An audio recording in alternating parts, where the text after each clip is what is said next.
If you are a buyer and you go directly to the listing agent and the listing agent is acting as a single agent for the seller and the seller does not authorize that single agent to transition to a transaction broker, then that single agent has to give you a notice of no representation or no brokerage relationship disclosure.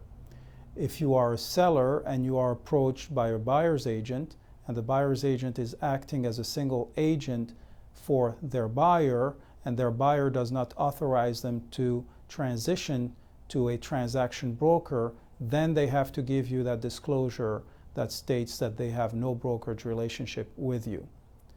Sometimes it's beneficial if you are a seller or a buyer and you want to represent yourself and you want several agents to be working on your behalf to either sell a property or find you a property, to have also this no brokerage relationship disclosure signed with these multiple agents.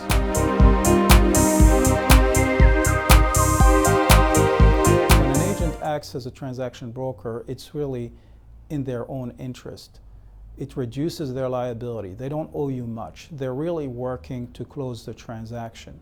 And this is why it's the most commonly used form of representation between an agent and a buyer or an agent and a seller.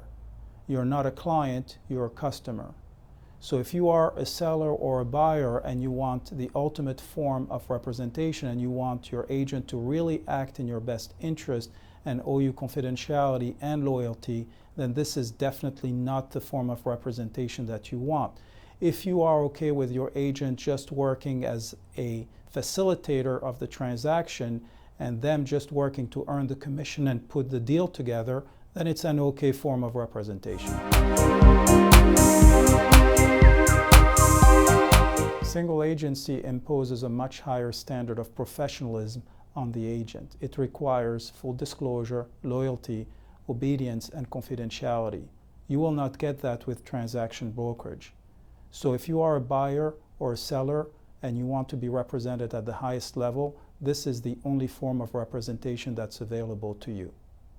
If an agent that you're interviewing refuses to represent you in a single agency relationship, then you have multiple choices. You can find somebody else. There are plenty of good agents out there who are dedicated to their customers and clients, and they will represent you in single agency.